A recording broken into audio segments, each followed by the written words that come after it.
Of these two luxury crossovers, one of them is edgy, stylish, and fun to drive, while the other one plays it a bit safe, offering a comfortable, family-friendly ride, although it is a bit boring.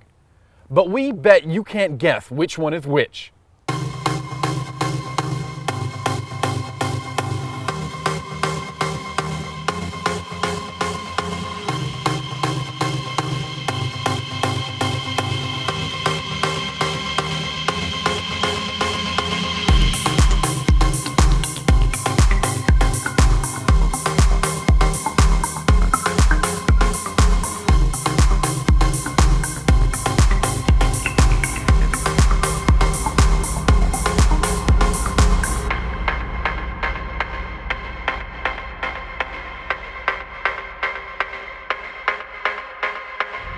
When it comes to the luxury class of vehicles, you always expect a ton of features, and in that regard, the RDX really disappoints. In fact, there's nothing here that you just wouldn't expect in any other car.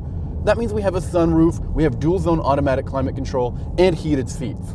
But on the other hand, that means that this car is much cheaper than the MKC. A fully loaded RDX like we have here with all-wheel drive comes in at just over $40,000.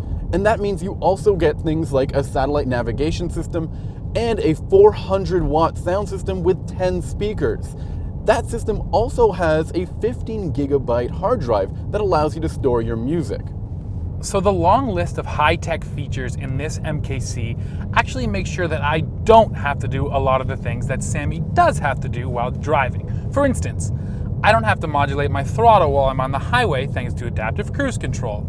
I don't have to parallel park when I'm in the city thanks to the active park assist. I don't even have to check my blind spots thanks to the blind spot monitoring. I don't even have to steer thanks to the active lane keep. All of these things come together to make this MKC, like we said, a pretty high-tech package, but of course they come at a price. For our fully loaded model, you're looking at a price tag between $47,000 and $48,000, and that is roughly $6 to $7 grand more than the Acura.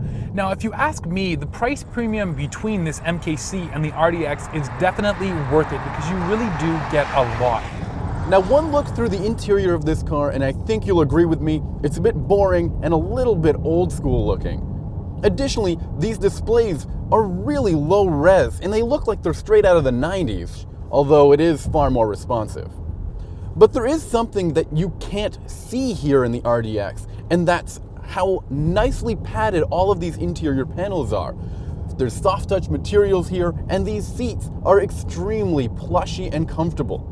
That means this car is perfect for a long drive. And finally, when it comes to passenger and cargo space, the RDX features more of both. In fact, behind the rear seats is 26.1 cubic feet of storage. And when you fold those rear seats down, it expands to 62 cubic feet. That's almost 8 cubic feet more than the MKC. Like the exterior, there's definitely a lot more spice on the interior of the MKC. It gets this floating center stack design, which is pretty unique. It has some nice textured materials on the dashboard, and it just looks a little flashier than the RDX. However, there is some hard plastic around the center stack, which looks like it's shared with the Ford Escape, and they definitely could have gone a little further in differentiating these two vehicles.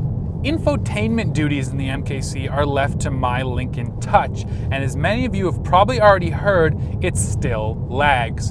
Now, I do like the layout of the screen, I don't mind the actual operation of it, but there's just no excuse for how slow and how laggy the system is.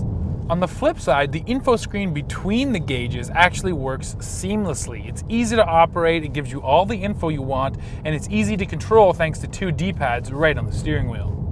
So up here in the cockpit, you'll definitely want the Lincoln, but behind the front seats is where the story begins to change.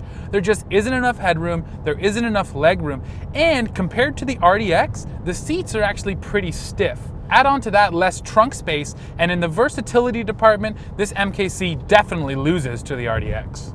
Back in 2006, it was the Acura RDX that had the turbocharged 2.3-liter engine and sporty characteristics. But nowadays, the RDX has a far more grown-up appeal to it. That means that we've got this 3.5-liter naturally aspirated V6 engine, which growls to a nice 6,800 RPM redline. Now, it's a little low on power and torque compared to the MKC, and that's noticeable once you start driving them back to back. And additionally, embracing that more grown-up look, this thing has gotten rid of the fancy, super handling all-wheel drive system of the old RDX. Instead, we have a slip and grip system that sends 25% of the power to the rear wheels only when slip is detected. But this different all-wheel drive system is actually lighter and more efficient than it used to be, making this car actually better on gas than the MKC. And that grown-up feeling is really felt in the handling. This is more comfortable, more leisurely when it comes to driving. The steering is light and vague, and it's not very sporty, but it is very comfortable. Now finally, let's talk about how this thing drives, and there's no two ways about it. This MKC is just more engaging in every respect than the RDX.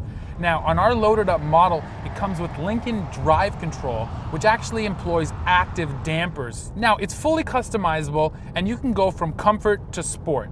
Now let me tell you that in sport mode, this thing is actually pretty damn good. It stiffens right up and it eats up the corners. But the best part is you set it back to comfort and it is easily as comfortable as the RDX. Now when it comes to the engines, this 2.3 liter EcoBoost, you know, it might not be quite as smooth as the Acura's V6, but I can tell you that the torque and the power it puts out is way better. This MKC is a fast vehicle. Throttle response is great out of the gate, and if you put it in sport mode, you can have tons of fun ringing this thing out. If you're looking for a basic, family-friendly, and comfortable luxury crossover, then the Acura RDX will serve you well. But nobody's gonna get caught calling the MKC basic. It offers style, technology, and a well-rounded driving experience all the way from comfort to sport. And that's why out of these two, we take the Lincoln.